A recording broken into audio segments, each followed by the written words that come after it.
dans un instant, peut-être qu'on peut détailler déjà avec Fanny Wegscheider et je vous donne le micro derrière.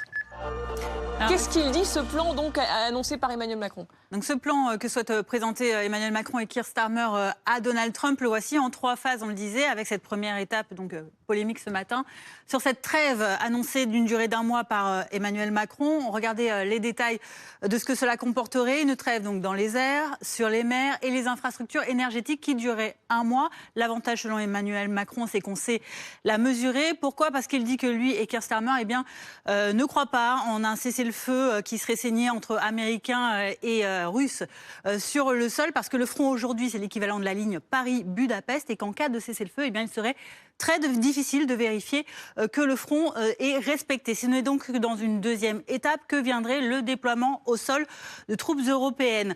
Comment ça se passerait? Selon Emmanuel Macron, il n'y aura pas de troupes européennes sur le sol ukrainien dans les semaines à venir, les semaines qui viennent. Détail également du président français. La question, c'est comment on utilise ce temps pour essayer d'obtenir une trêve accessible, avec des négociations qui vont prendre plusieurs semaines donc.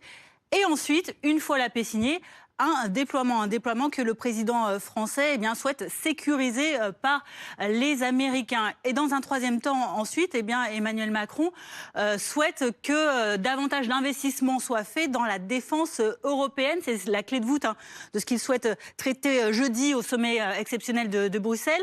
Depuis 3 ans, dit-il, les Russes dépensent 10% de leur PIB dans la défense. Il compare ça avec le taux français, puisqu'il dit que l'objectif, ce serait d'arriver à 3,5% du PIB pour les pays européens. En France, pour l'instant, c'est 2% du PIB qui est consacré à la défense, et beaucoup moins encore chez les voisins européens.